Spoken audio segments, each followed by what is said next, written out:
Why do I breathe through my eating hole and eat through my breathing hole, but if I'm drinking water and it goes down the wrong pipe, and then I end up choking to death, all I end up having to do is burp to save my own life?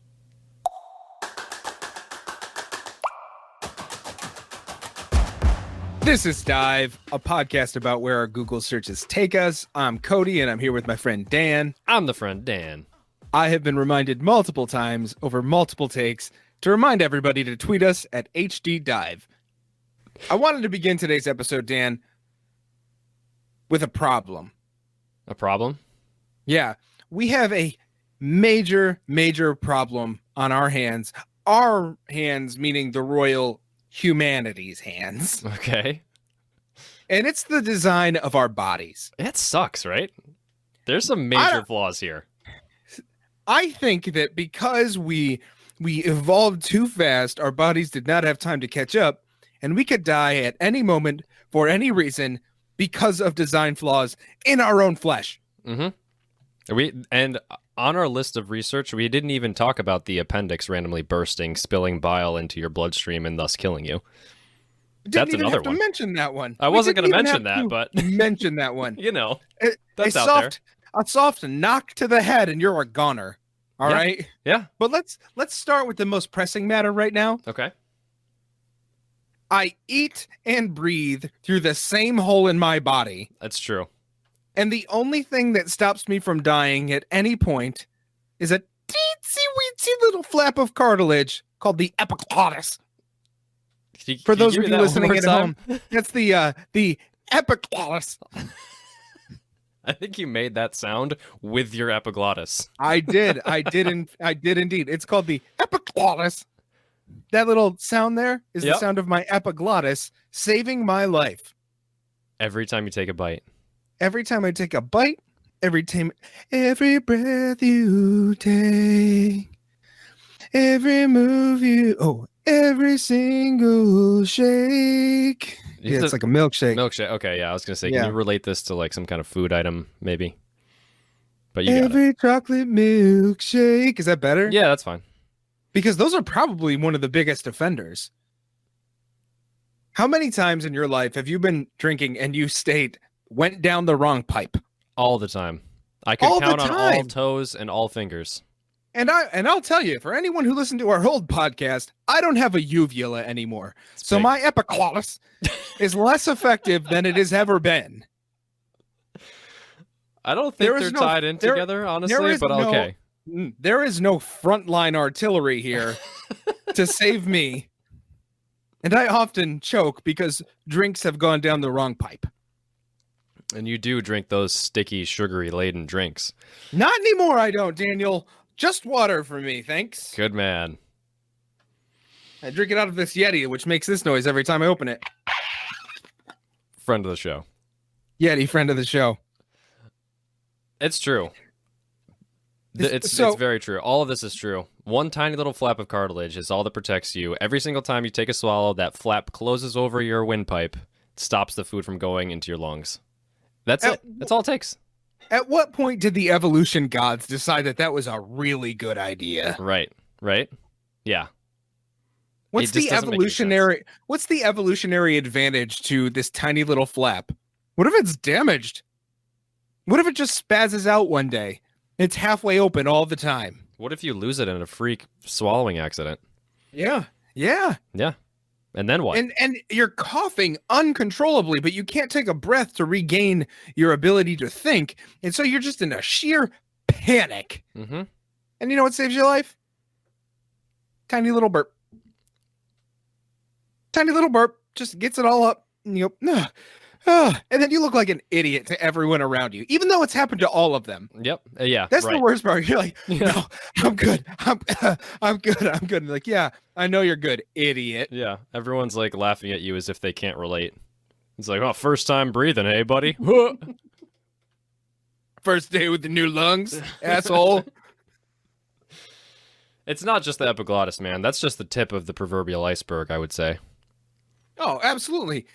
I could name a million things right now that are just awful about the human body. Give me one. Slap me with it.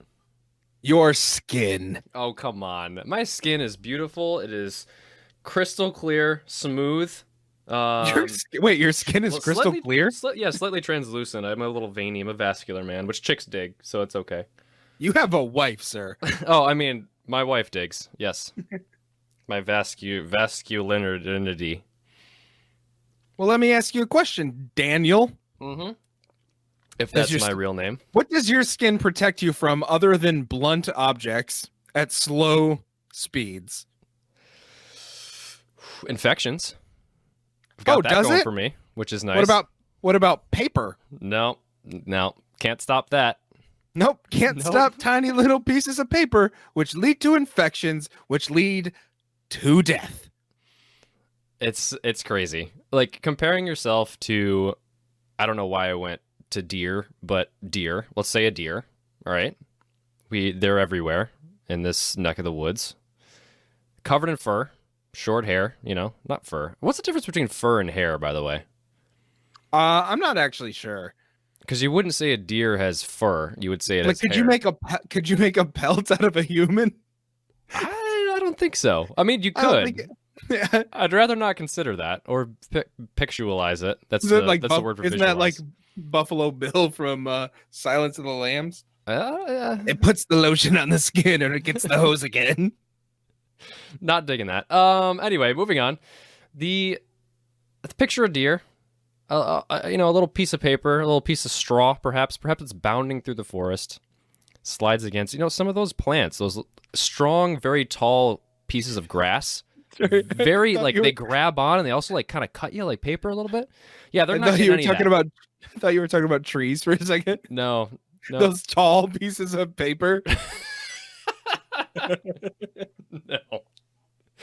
Tall pieces of grass, they kind of grab onto you a little bit. They kind of scratch you a little bit.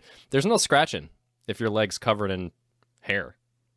Well, tell me, Cody, your legs are covered in hair. Like, how are you doing? Listen, I am not impervious to running through a cornfield like deer are. Deers is. If I run through a cornfield, I am coming out bloodied. Yeah. Oh, yeah. Right? And they also, for the record, they make that seem so damn easy in movies.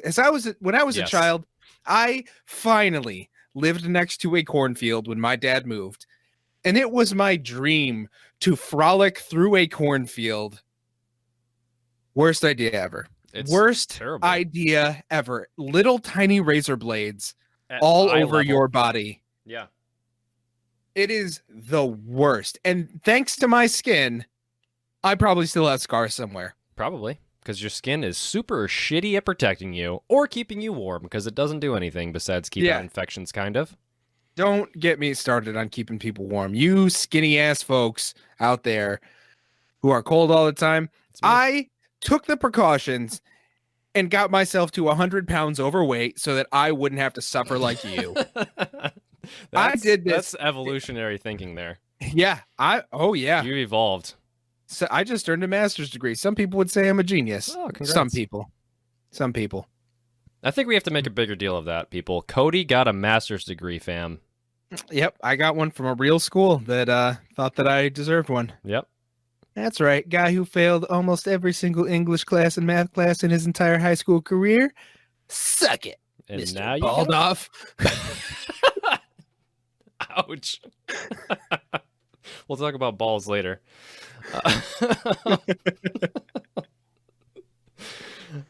Oh, shit. I've lost my train of thought. We were talking about how smart I am, and you need to make a big deal about how smart I am. Oh, I did. Yeah. Smart guy. He's got a podcast. He's telling you how smart he is.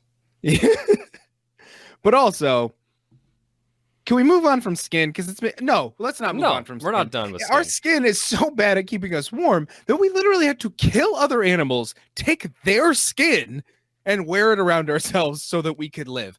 We as a species couldn't protect ourselves through evolution and had to kill other animals, take their skin, and wear it around just to regulate our own body heat. And here's a question. I feel like this is a very high energy podcast today. I'm at 10 out of 10 right now. Yeah, this is me at a 3, Dan. This is like the stage in the album where you do your slow song. Kind of the ballad. The ballad, yeah. track 3 or 4. I was just gonna say track 3. Yeah, definitely track 3 or 4. I would have to say, right? So okay, picture this: you're laying on the couch. You've got a lovely blanket, right? Lovely blanket. Yeah. You probably bought it at Home Goods because, who's going to spend more than $30 for a blanket? That's just excessive. So it's furry on one side, or hairy, if you will. We still haven't figured out which it is, honestly. It's hairy on one side and kind of just like fabric on the other. What side do you put against your body? The flat fabric side or the furry soft side? I have this answer. I know this answer. You ready for the answer? I'm so ready. Hit me with it. Now I have to make sure I'm right before I give the answer. Okay. Well, I mean, I was going to say you put the flat side on your body because the furry side is the water protected part. That is true. That is correct, because skin that another animal wears, like they wear the furry side on the outside, clearly. And so it's water protectant. It's kind of helps with the wind and everything. But you would think that you would want the soft side on the inside. So I'm picturing like old-timey folks, Native Americans, people who wear animal skins, some guy in the subway, probably.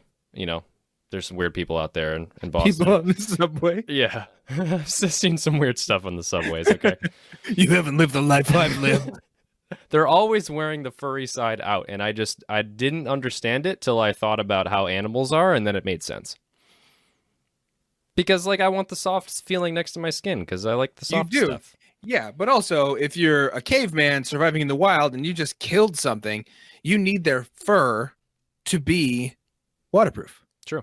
Yep. So the impermeable part is the skin, in which is referenced here as the flat side. It's just the skin. Right. But what did cavemen wear against their body? Like physically against their own skin?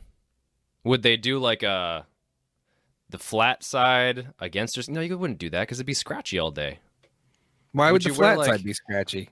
I would say the fur is scratchy. I guess. Rub a deer hide up against you. But I just think I'm just picturing a rawhide chew that you'd give a dog, that's the flat side because the skin's all dry. They did weird things to skin though. They peed on it and beat it up, didn't they? Wasn't that a thing that they did back in the day? Didn't they urinate on animal skin? Where did you learn that? 4-H? 4-H, man. I love girls. Yep. I think that's what it was. Yeah. Someone's gonna look it up. Someone let me know. Tweet us at HD Dive, please. How did they tan skins? Was there urination involved? I think so. Oh boy. But okay, so counterpoint to skin. We're almost done with the skin. We've almost beat the skin horse to death. we've almost peed it to death, guys. Yeah. The counterpoint to skin. The reason why we're not furry hairballs is because it kept us cool. Because humans evolved in hot areas of the earth, Middle East, Africa.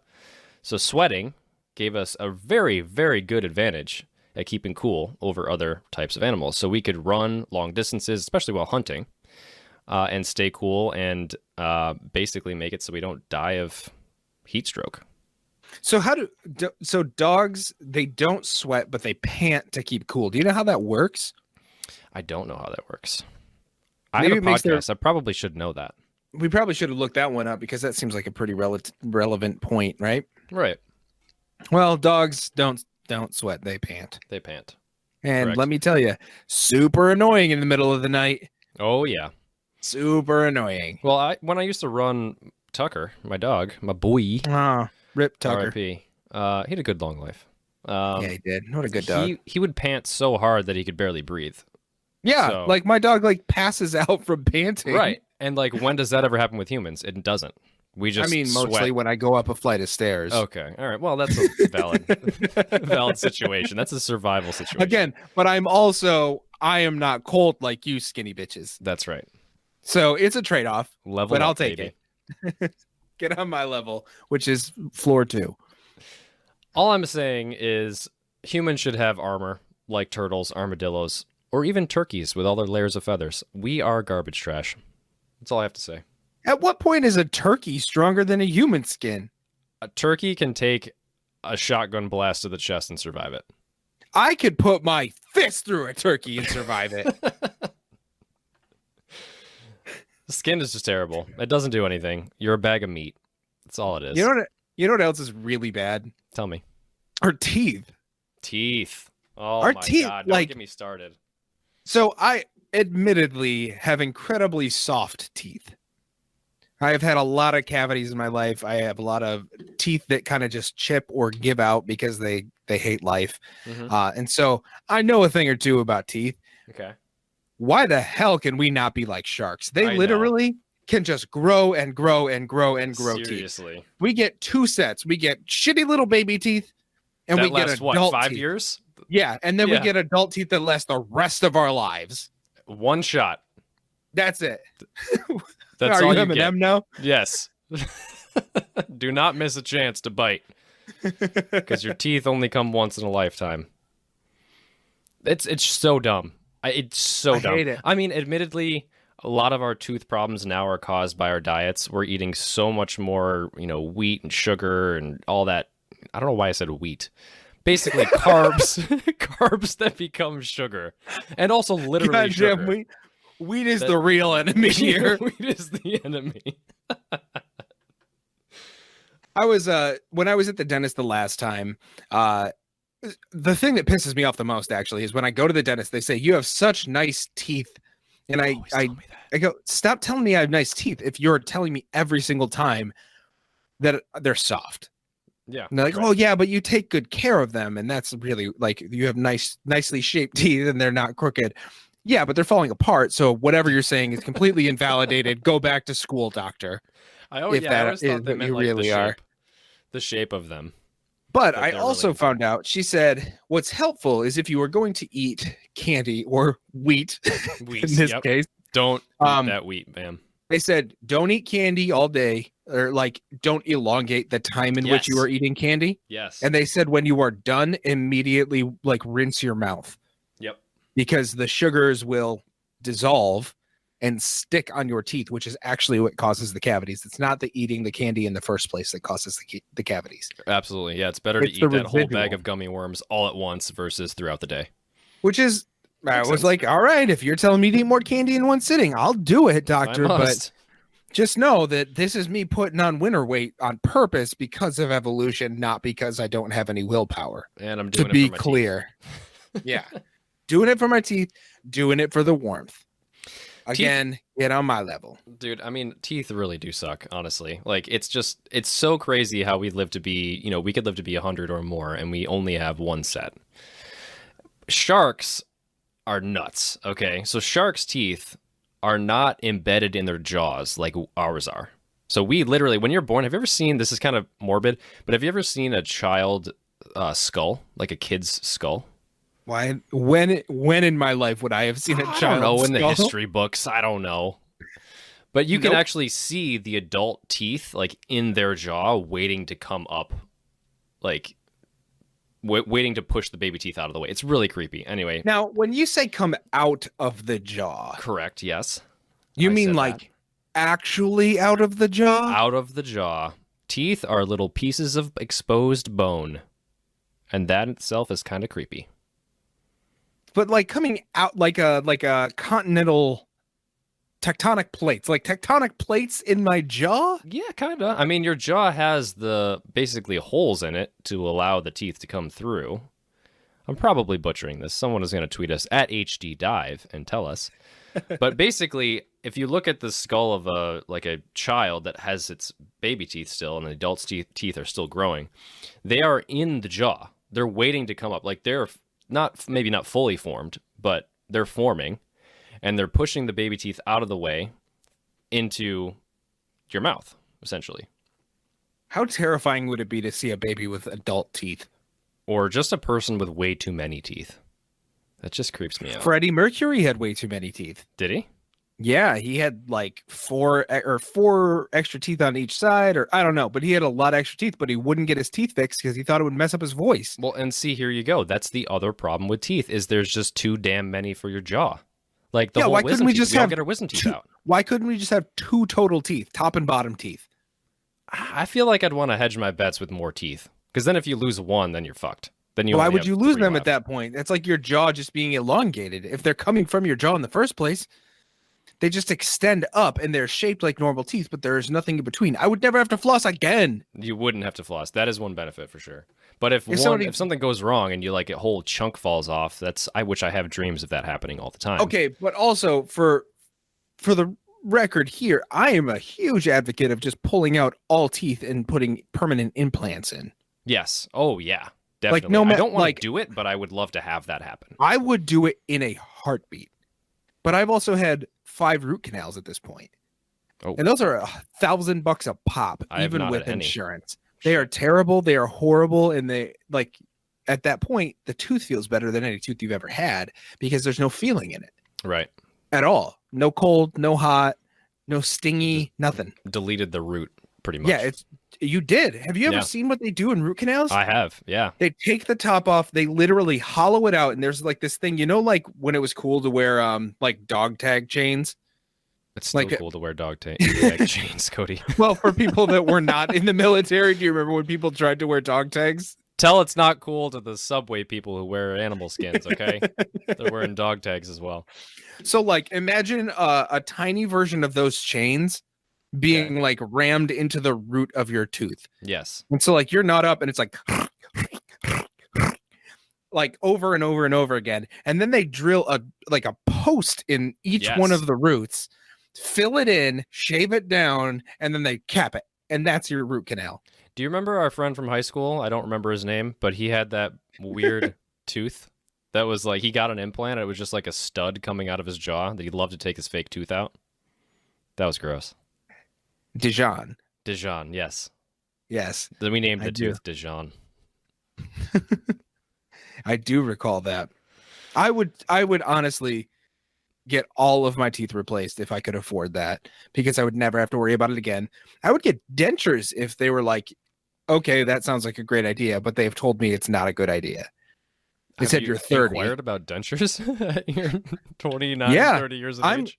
I am not kidding you. I hate the fact that I have to go to the dentist, and I would never have to go to the dentist for an actual tooth cleaning again because all they would do is check my gums and say you're good to go. That's true. That would happen. Pop those suckers out. I don't care. And then I'd scare people with it when I take my teeth out. I'm cool with this. Down with teeth. Okay, but we didn't get to the main point I wanted to make about sharks, all right? Yeah. So sharks' teeth. I diverged. I went off the train of thought into the child skull, which honestly, Google it. It's kind of cool in a creepy way, but be careful what you Google out there. Sharks' teeth are child skulls. child skulls. Sharks' teeth are arranged in rows, and they're actually attached to their gums, not their jaws. So basically, they have conveyor belts. Picture a conveyor belt where you've got rows and rows of teeth. They lose the front tooth, a new one comes in to replace it from the back. Just slides up, pops that first one out, ended with the second one, right? So it gets the biggest at the front, smaller and smaller and smaller as you go back. So every time a shark loses a tooth, the tooth in the row behind it replaces it. And then it's possible that a shark could do this up to 3,000 times in their lifetime, depending on the type of shark. They have potentially 3,000 teeth in their head. 3,000? 30,000. 30,000. I said 3,000. It's That's 30,000. Way more thousand than you originally said. 10 times more. It's pretty crazy, honestly. Just the fact that like they can just keep cranking them out. Like, why can't we have that? Why can't we have that? It's not allowed. I mean, it would also be really weird looking. It would be really weird. Imagine if we implemented all of these changes to the human body. We would be monsters. But the best part about this is that it makes sense for sharks because sharks are literally swimming mouths. Like all they do, like their entire existence is eating and swimming. So it's just like one giant mouth attached to a fin.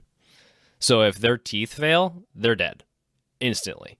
And so if our teeth fail, yeah, it sucks, but we're probably not going to die because we have people in our community of other humans, because humans are social creatures, makes sense, right? That will chew our food for us and just boop, little feed you baby birds. Or make a milkshake. Going to chew my food for me. My wife wouldn't even do that. No, she wouldn't. Your children might. Aiden would. They'd make it a game. Yeah, you could gamify Aiden it. Would. Yeah, Aiden would, but he'd put like arsenic in it.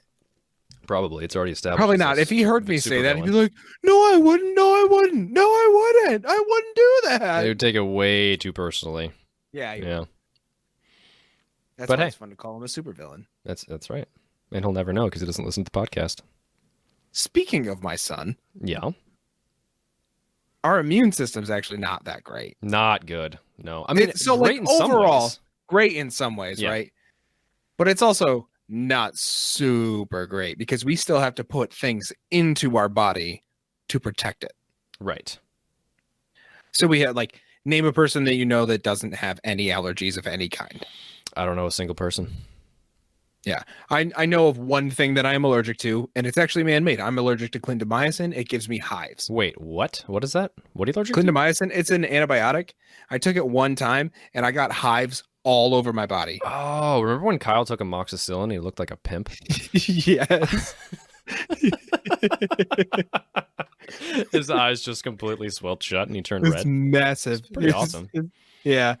But like when people have allergic reactions, like adverse things happen all the time, like crazy things for your body to protect itself, but it like randomly generates. It's like a random generator. Have you ever read Hitchhiker's Guide to the Galaxy? I have not. I'm not a well-read person. So they have this in it. They have this this like hyperdrive that is run on like random events, and so it's like a random I can't remember the name at the moment, but essentially, if it can happen, it happens within this engine, and that's how it is fueled. Okay. And that's essentially how I feel our body takes care of whatever's wrong with us. They say like it can emerge in weird ways. And so if you have an allergic reaction, sure, you can get hives, but also your limbs could swell up, or you produce like yellow mucus, or your eyes bulge out, or you get crusty, or like just the most disgusting things possible. Or your throat closes and you die. Or anaphylaxis is no joke, people. Tweet us at HD Dive. Absolutely. Good tweet. That was a good tweet, yeah. It's just we've got these weird responses to our body telling us that things are wrong, but it probably makes sense. I still just don't agree with it. Yeah, right. It's very weird. Almost all the time they will say you'll develop a fever if something's wrong. Period. End of story. Well, you'll develop a fever. Another thing with allergies is they can just happen. Like they can just suddenly come along. Like adult onset allergies is a thing. Like you could be eating something your entire life. Like you love shellfish. You've eaten it all the way up until you're 30. Year 31 comes around and you're allergic to shellfish now. Fuck your face. Like springtime allergies. Oh, they develop when you are older. I never once have had allergies until this last year, and spring happened this last year, and I was dying. I have that problem. Mine have been worse and worse over the years, and I thought I feel like I could attribute it to moving somewhere else where there's different types of trees and different types of pollen. But I even going. That's why you moved to Boston. You're like, yeah, I mean, moved to Boston. You know, it was no. It was Kate. It was my wife. Yeah. No. My dad's springtime allergies are awful. It's like having a cold. It's that bad. Constantly, he's just constantly sniffling, red nose, like just runny eyes, itchy eyes constantly. The itchy eyes is the worst part too. Yeah. The second that you're not at 100% to be able to see things is when like your animal instincts kick in. How am I going to survive? I have to squint a little bit and I have to rub my eyes too much. My family's going to die. No. How am I supposed to forage for the winter? All right, but I have the best story about allergies, and you were there, so I have to tell it to our constituents. It's just the greatest thing in the world. All right. Okay. So, when I was a young boy, I don't know how young I was. A young boy, my friend Cody, we were filming in my backyard. I'm shocked we've made it this far without you singing on an episode. I think this is our first musical episode. Anyway. You're welcome, everyone. So I was probably about 15, maybe. And I was at my friend's house. We were hanging out outside, doing outside stuff, probably shooting each other with airsoft pistols. And I got stung by a bee twice on the finger. And at one time, right? So it wasn't like stung and then like a day later I got stung again. It was like boom, boom, sting, sting, ow, ow, frick, ow. And that's probably what I said. And then I go inside and I'm fine, and it's a little itchy, and I'm noticing I'm feeling a little hot, not so great. Chest is kind of a little red. Took off my shirt. My entire back was red. I was like, oh my God, I'm having a reaction. My friend's mom was freaking out. She was like, oh my God, I don't know if your throat's going to close up. Like, what do I do? Here's some Benadryl. I don't know. Turns out I was fine. It went away after, a couple hours. I go to the doctor. They say I'm allergic to bee pollen, which makes sense. And they give me an EpiPen, which now we know those things are like thousands of dollars, right? Is that still a thing? Is that still happening? They're like $500 to get an EpiPen. Yeah. Okay, that's not as bad as I thought it was. I thought for a time they were like really, really expensive. I mean, $500 is incredibly expensive. It's a drop in the bucket, peasant. They used to be like $5. Yeah. Anyway, so I was walking around with an I was going to say iPod, EpiPen. You did have an iPod, to be fair. Yeah, I was a cool kid in high school.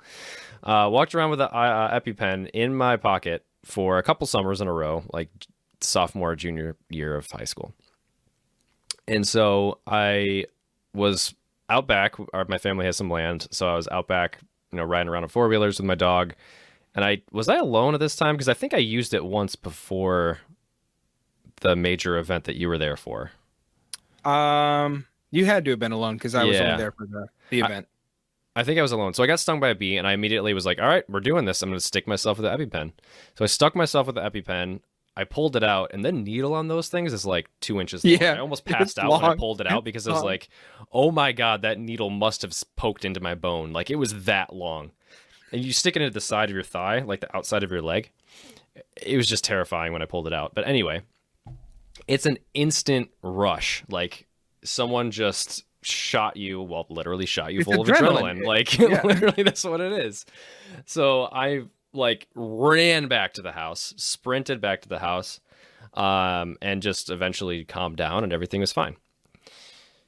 And I didn't know if it was the EpiPen that caused me to not have the reaction, or if it just was maybe I'm not allergic anymore. So another summer goes by, the next summer, and I get stung by a bee again. And we were filming some kind of class project, probably in our backyard. Yeah, I think it was one of the manhunt ones. Yep. And then I'm going to need you to take over here and tell the story from your perspective. I feel like it'll have a much better comedic effect if you tell from your perspective. So Dan gets stung, right? And there are three of us there. And he pulls out the EpiPen, panicking, got stung by a bee, doesn't know what to do. And I don't know at this point because we had only heard that you had stuck yourself with the EpiPen before. We didn't experience any of the immediate or after effects. Right. And so Dan immediately drops his pants to the ground, wearing his boxers, holding an EpiPen in his right hand, looking at us in sheer terror, going, should I do it? Should I do it? Should I do it? Should I stick myself? Should I do it? Should I do it? Should I do it? And he works himself up so much that he has no allergic reaction at all. And he calms down with his pants at his ankles, staring at his friends, scared out of his mind. Oh my God, we were... I don't even know if I'm allergic anymore. I have no idea. One of the funniest moments that we ever had as kids. Should I do it? Should I do it? Should I remember Should I do it? So well. It's also crazy how I lived probably 14 years of my life never getting stung by a bee, and then got stung like 4 times within the span of 3 years. Craziness. I got stung. I've been stung a lot in my life. And the first time I got stung by mud bees in the back of my leg, and I swelled up pretty bad. So I thought that I was allergic for a long time. Yeah. But I've been stung a lot since then. One time, so I must have been like 13, and it was Halloween, and I jumped in a leaf pile in my front yard, and I got stung on my my jaw. Mm-hmm. And wow. to this day, my hair grows in like a weird spiral from the way that it swelled up and healed. Oh, no way. Yeah. That's so weird. Like on my left jaw, my hair twists like in a spiral. That's so weird. It's very strange, yeah. But yeah, bee pollen's no joke, fam. But that's the thing. Like, you could be just walking along, mind your own business, not aware that you're allergic to bee pollen, and suddenly you get stung, throat closes, and you die instantly. Dead. Like, within a span of 5 minutes. That could happen. How is that okay? Immune system. Yeah, immune system. Yeah. Answer. That's all I have to say about bees. What other things do we have to talk about? The fact that we don't synthesize vitamin D or C. So that was one of the weirdest things that I read. So while scurvy isn't really a thing that crosses many people's minds in the developed world, your body produces a lot of different, I don't know, acids and proteins and things like that by putting other things in your body or just naturally, right? Mm-hmm. But vitamin C and vitamin D, things that we need a lot of for bone development and immune systems, we have to find in other places. Your body produces virtually none. Yeah, none. I think I said synthesize. I meant we don't produce it. Like, we actually need to go out and acquire vitamin C and vitamin D. Luckily, you get vitamin D from like the sun and stuff, though. So like that's yeah. So like that one's a little bit easier. Vitamin C, however, you have to find it. Yeah, or you will die. Or you will just die. Yeah. So like you'll feel weak and tired, and like your arms and legs will feel like heavy and sort of like sleepy, like somebody tied a rubber band around them. Mm-hmm. That's a sign that you're just pretty much dying without being treated for it. You're going to have less red blood cells. You're going to develop gum disease really bad. Your hair is going to like fall out or be really weak and gross. You're just, there's your fucking skin again. You're just bleeding from your skin for no reason because vitamin C holds that shit together. Yeah. Like, scurvy is no joke. Yeah. Thank God it's mostly eliminated at this point. It's only a problem in developing nations, like really malnourished people. And like you can get it, a lot of vitamin C from fruits and stuff like that. But apparently British sailors got the nickname limeys because of scurvy. Like they ate limes, like straight up limes. Oh, that's what that means? Supposedly. I don't know if there's real truth to that, but it has been mentioned in a lot of different pop culture references. And apparently, like, that's the thing. Could you imagine if you had to get your vitamin C from a lime every day? Yeah. That's yeah. I want my body, if it knows that I'm sick, to be able to produce whatever I need to just be better. Yeah. Yeah. I mean, I guess you could say the same thing about a lot of different types of foods or whatever. We need carbohydrates to survive. We need proteins to survive. We have to eat something to get those. But like, there's something different about this specific vitamin to me. Right. You can have an iron deficiency and still like make it. Yeah. This is legitimately, you could die from this. It takes about a month of no vitamin C to see the effects. But this was a big problem way back in the, exploratory. I was going to say, imagine going from England to the Americas and not realizing that you needed this. Yeah. You're like, oh, well, shit, where are we going to get it? I don't know. I thought you brought the limes. I mean, it was kind of just trial and error. Like, they didn't even know exactly what it was that was curing them. And, there was some, what do you call it?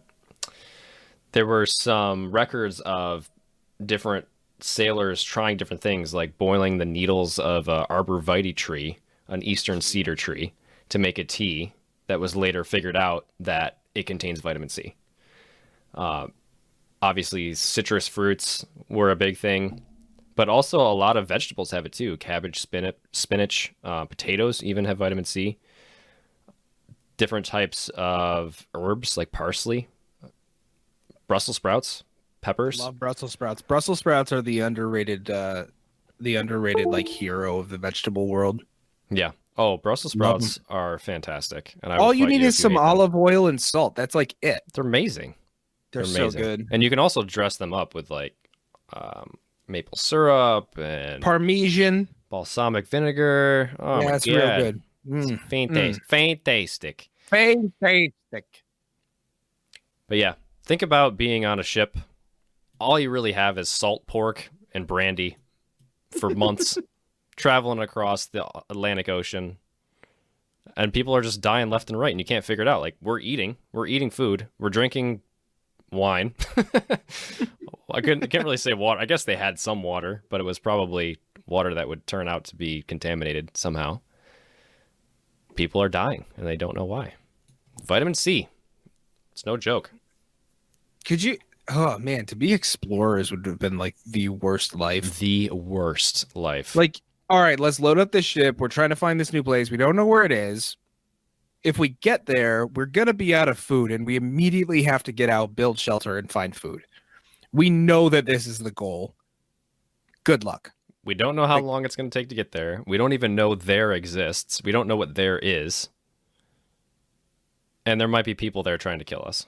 And that's even from like the first, second, and third like waves of these people, right? Like, well, that guy came back and said it's there. He doesn't quite remember how it went. Yeah. But we're gonna go. The king's relying on us. This is why I never want to be the one to go to Mars. There's nothing there for me in Mars. Nothing. I think people who want to go to Mars to be the explorers are absolutely insane people. Well, I'll tell you one thing I know about Mars.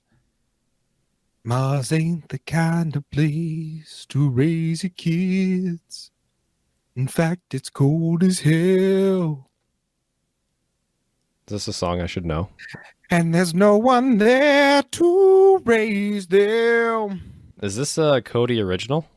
If it did. No, it's Rocket Man. No one knows the words to Rocket Man outside of, I think it's gonna be a long, long time. Who doesn't know the words to Rocket Man? No one knows the actual lyrics, just the chorus. I'm confirmed believer in this fact. No. Yes. It can't be true. Okay, moving on. What else we got? Remember that one time when our knees only went in two directions? What's that about? So, right? Well, I'm going to talk about this. I also have a problem with the idea of my knee moving in multiple directions. So we are bipeds, right? We walk on 2 feet upright. However, our knees go back and forth on a hinge, like a lever, right? Yeah, okay, makes sense. Yeah. But also in America, in the United States, in a 10-year period, there were 6.6 million major knee injuries in this country. Ooh. That is the second highest injury in all of major sports is major knee injuries because your knee refuses to rotate. Other animals' knees go the reverse way, also pivot a little bit better, and are more resilient. Mm-hmm. However, at some point, our knees went, nah, this is good. Yeah. We'll stick to this. This is fine. And somebody suggested that they make our knees a ball joint, and we just call it a day. If you look at a diagram of the knee, there's just way too much going on there. There's so much going on, right? The two strongest bones in your body, well, I would assume they're the strongest singular bones and probably the longest singular bones, right? The femur is, for sure, yeah. Yeah. Are just connected by cartilage and some ligaments. Tendons, yep. Yep. And then hope to God one of them doesn't snap. Yep, because if one fails, you are not walking for maybe and then your knee months. will go multiple directions. But thank God we live in a community environment and someone can where chew someone their food can and chew spit it in their your mouth. Yeah. Yeah. But that also brings up other things. Like we have like a bad spine compared to other creatures, right? Because we apparently, if you believe in that evolution mumbo jumbo, we used to be quadrupeds. We used to like be on all fours at one point. Right. And so when you're down, your spine makes like a curvature and can support everything that's below it pretty well. Mm-hmm. But as you stand, all of those internal organs get crushed onto each other. And then all of that weight ends up on your lower back, which if you look at a human starts to curve inward to support everything else, like your neck and your shoulders and everything that's above you, which causes people intense pain as you get older because your body isn't meant to have a straightened spine. But they're all little pieces put together. They're not even one piece. Yeah, right. It's not like this weird flexible thing. It's all this cartilage and just discs put together. over and over and over. Vertebrae, just boom, boom, boom, boom, boom, boom. And again, so many points of failure. Pop one of those out. Oh my God. Have you ever thrown your back out? I have not. Thank God. I have done it one time, and I'm telling you, I have no idea how it happened. I was in the shower, and I went to reach for the shampoo, and I couldn't breathe. Oh my God. For 2 days, I had to lay on the floor. Oh. And I was like 21 when this happened. So it's not like I was like an old man either. Right. I just reached for something incorrectly, and I was down for the count. It's just not right. It doesn't make sense. There's so many points of failure on the spine, the knees. And the other thing that is kind of a carryover from when we were quadrupeds is the whole concept of childbirth, Yeah. We should not be, I mean, who am I? Like some guy who doesn't even have these parts, can never actually have a child inside me. But I'm pretty sure humans aren't meant to have a child, like the actual process of giving birth, laying on your back. I'm pretty sure that makes no sense at all. It seems weird if you think about it, I guess. Every other animal is going to be, well, they're on all fours mostly, but from reading around the internet, it seems like squatting is probably the most, I don't know, ergonomical way to have a child. I don't know. Baby. But what I actually want to talk about here is the birth canal. Like, it's so narrow. It's so narrow. The hips are not wide enough for human females. There's so many complications that can arise from that. Death during childbirth was actually the leading cause of death for many, many, many years. Even in the U.S., yeah. Even in the U.S. Yeah. Yeah. And it was a consequence of this quick evolutionary leap from being quadrupeds to bipeds. Our pelvis is too narrow. The passage through which a newborn baby will pass is just too narrow, resulting in tons and tons of pain and just prolonged labors because our bodies aren't fit to do what they're doing.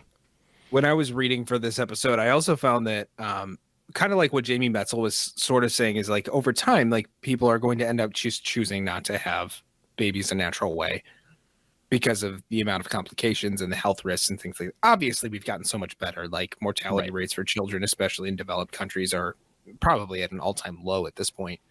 I don't have the science to back that one up, but over in whatever I was reading, they had said like over 1,000 years, probably like people aren't going to want to have babies like that. Yeah. Anymore. But also maybe we give women the right to choose and we don't have to tell them about this in our stupid podcast. Yeah. I don't know. Tweet us an HD dive. I don't know. But I need to talk about one more thing. After you have a baby, that baby can't do shit for an entire year. Like, what is that about? Giraffes and horses pop out, that shit, and they're literally running. Like, they're running. They hit the ground or sprinting. They're like, oh, shit, a lion's behind me. I need to keep running. Human babies... Yeah, our babies can't even hold up their own head. Can't even hold their own head up. Come on. How did we even survive as a species? Communities. I have no idea. Communities that chew your food up and chew your food. Seriously, though. They are just helpless, hopeless little creatures for years. They can't even pick up a damn hoe. Don't even know your words yet. They can't even plant some crops. How are you supposed to survive? Get dysentery. Yeah. Trying to forge the river. Unreal. All right, let's talk about one more thing and something we might actually have any idea about, unlike this previous topic. And it's probably the most dangerous thing about people, and that's arteries. The arteries in your body are probably the most terrifying thing ever because you could literally nick one and they're close to the skin, which we've already established is not very protecting. So arteries are incredibly dangerous. Blood flows into each of your arms and legs via one artery, which enters the limb on the front side of the body. So that's by your biceps or your hip flexors, right? That's one side of your body, biceps, hip flexors. That supplies blood to the tissues and limbs on the back side of your body, like your triceps and your hamstrings. So if you nick one of those things, you're just going to bleed out. And die. Super fast.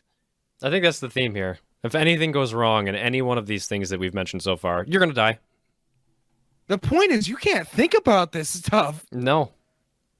So like when you have the way that your arteries are laid out now, it's so close to so many of your joints and your nerves. That's why like your funny bone hurts so bad. Oh, I didn't know that. So your arm goes numb when the lower tip of your upper arm bone takes a sharp blow. Right. Because it's so close to the nerves and the artery, and then it just goes blah, blah, blah, blah, blah. And there's nothing funny about it. No. Even though I will laugh at every person who hits it. Except now that I've gotten older, I guess I go like, oh. Because your funny bone hurts like a Mo truck. It does. But if you've got such close entry points to these arteries in your body, one bad cut and you're just a gunner. And tourniquets, if you don't move fast enough, those things. And how many people know how to do a tourniquet? Psst, not this guy. Listen, my belt doesn't go that tight around my arm. Maybe to be able to use it effectively. Maybe this is the whole thing about this episode is no average person knows how to help someone in these situations. Stung by a bee? Okay, it probably makes sense. We know Benadryl helps. Pee on it. Yeah. Is this like a fast facts thing? You name a thing and I tell you how to solve the problem? Eating through your breathing hole. Your epiglottis doesn't go through. Your epiglottis. Thank you. You lost a tooth. Epiglottis. Oh, no, I thought you were going to say pee on it. No, pee on it. Yeah. I just think there needs to be more attention paid to first aid and being able to perform CPR and the Heimlich maneuver. I do know how to do CPR. I'm certified in CPR. Oh, wow. However, okay. I know the general idea of how to give the Heimlich maneuver. Yeah. But I'm probably going to mess it up. But if someone is choking and has a severed artery, what are you doing? Calling an ambulance. Belt. Why wouldn't I have a belt? Am I wearing gym you're shorts? Slim and trim. You've lost all your winter weight, and now you don't still need a belt. No belt. Do you not wear belts? I wear belts every day of my life. I'm just saying hypothetically.